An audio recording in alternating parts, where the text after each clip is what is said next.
The plane carried my body away from the grizzly bear, but my mind was still in his cage.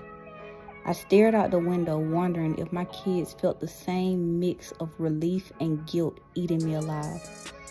Family was waiting at the airport, hugged so warm I thought they might melt the ice in my chest, but when they asked what happened, my words came out cold.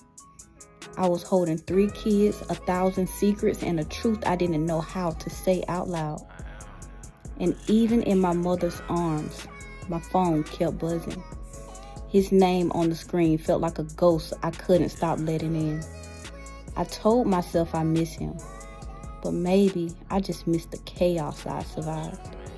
And when the truth finally came out, I realized the danger wasn't left in Maryland. It was waiting in the next phone call. Emotions gonna overflow if I keep them bottled up. June 2nd, 2022. That flight to Atlanta from Baltimore felt like it took 12 hours. It just felt so long. It felt like we was in the air for so long. And I kept looking over at the kids, just like giving those smiles. Of course, he was just smiling ear to ear. This was Kayun's first flight on a plane, so he was excited about being on the plane. But every time I would look over at Jackson and give him a smile, he would just look over, give me one of those little half smiles, and, turn back around. He wasn't really looking at me like that. So I'm just like, I got some fixing to do with Jackson. I got a lot of fixing to do with Jackson. Because it was like one of those, I know she's smiling at me just for me to reassure her that I'm okay, but deep down I'm not okay. And I felt that, as a parent, you feel that from your kids. Like, he just like giving me that half smile just so that I can leave him alone. That's what he was doing the whole flight. So when the flight attendant came over the intercom and was just like, we're 5 minutes from Atlanta, my heart was just boom, boom, boom, boom, boom. Because nobody in my family, they knew why I was coming home. Like, they did not know why I was leaving Darien. Like, they had their speculations, but I did not tell them. I always said, I'm going to tell you when I get there. So it's like, now I'm here and I got to tell them. And I'm like, I don't even know if I'm ready to tell them. Like, how do I tell them that I went through all of that? Like, do I tell them everything? Do I leave some stuff out? Like, how do I go about this? Because I don't want to talk about it. I honestly do not want to talk. I would rather just get there, rebuild my life without having to talk about it, because I know I'm going to be judged. And I don't know if I can handle that judgment. Like, I don't know if I can handle that. So when we get off that flight, we get off the plane, we go to baggage claim. We're at baggage claim, got our stuff.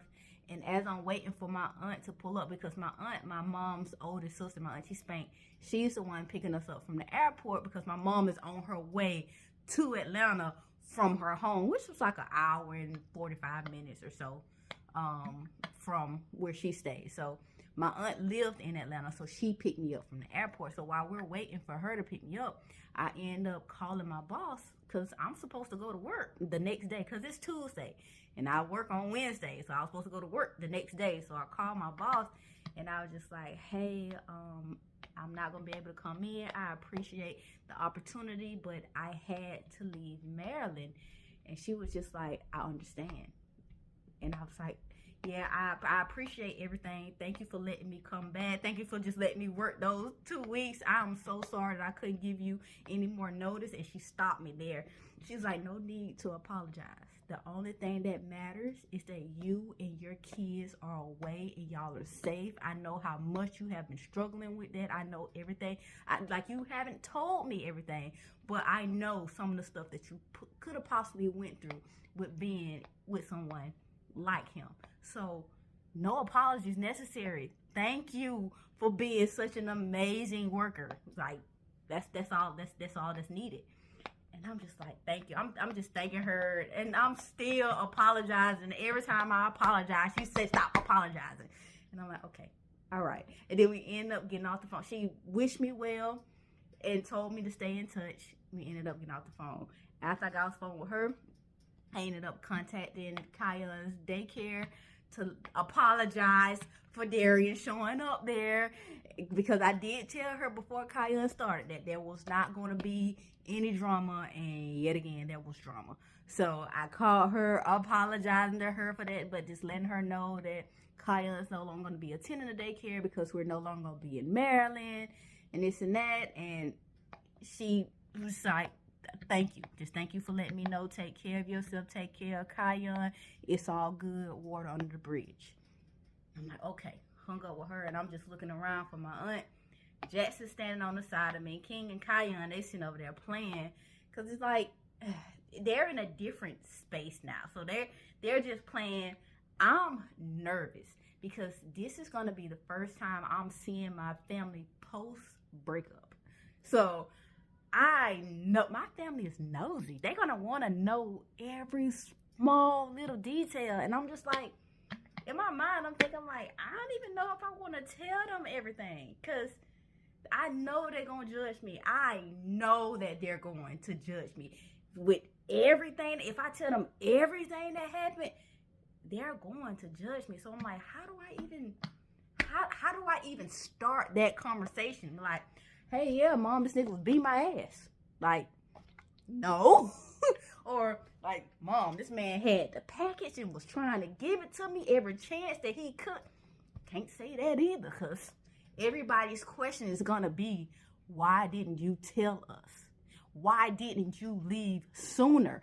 And I don't want to have to address that why. I don't want to have to deal with that why while rebuilding. So it's like, I really don't want to have this conversation with them. I do not.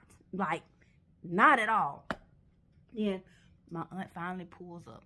She pulls up, got out the car, was like, hey, kid. She gave me a hug. I gave her a hug. But you could tell that like she was really embracing me. And I was just kind of like giving her a hug. Because it was like, I wasn't fully there. My wall was up. It was up. But once she let me go, of course the kids ran to her, gave her a hug. Hey, Auntie Spank, and we're just hugging on and everything. Ended up putting the suitcase in the car, and we loaded up, went to her house.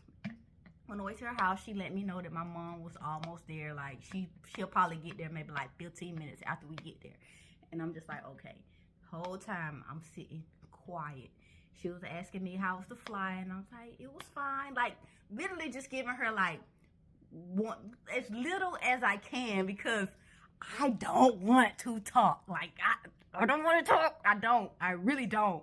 And it's like, everything literally just happened hours ago. Like, literally just happened hours ago. And I'm like, I don't want to tell y'all this stuff now. Like, not now.